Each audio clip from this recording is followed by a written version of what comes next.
incited the reprehensible behavior and violence of January 6th when he said, "I know everyone here will soon march to the Capitol to peacefully and patriotically make your voices heard."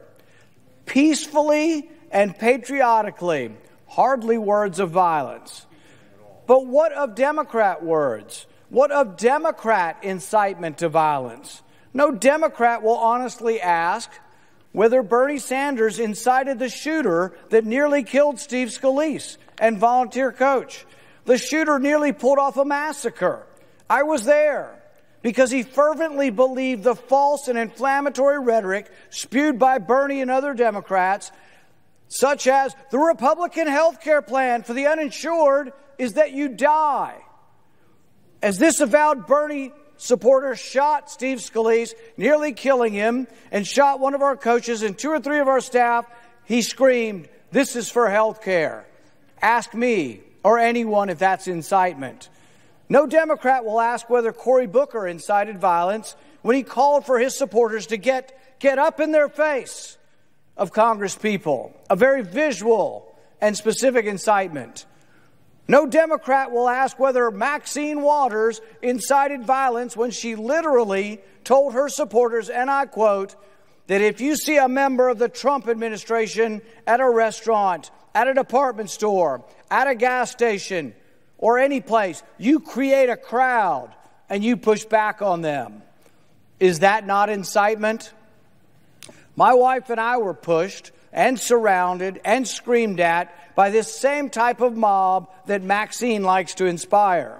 It's terrifying to have a swarm of people threatening to kill you, cursing at you, and literally holding you hostage until police come to your rescue. That night we were assaulted by the crowd. I wasn't sure if we'd survive even with the police protection. But no Democrat has ever considered impeaching Maxine for her violent rhetoric. In fact, Republicans, to our credit, have never once thought it legitimate to formally censor or impeach these Democrats. No Republican has sought to use the government to hold these Democrats responsible for Antifa and Black Lives Matter violence that has consumed our cities all summer, resulting in over $1 billion of destruction, looting, and property damage. Not one Republican said, "Oh, let's impeach the Democrats who are inciting this," because it would be ridiculous. Many on the Democrat side of the aisle cheered them on. Kamala Harris famously offered to pay the bill for those who are arrested. I wonder if she'll be brought up on charges of inciting violence for that now that she's vice president. Should Kamala Harris be impeached for offering to pay for violent people to get out of jail who've been burning our cities down? No. And no Republican has offered that, because we're not going down the road that Democrats have decided, this low road of impeaching people for political speech.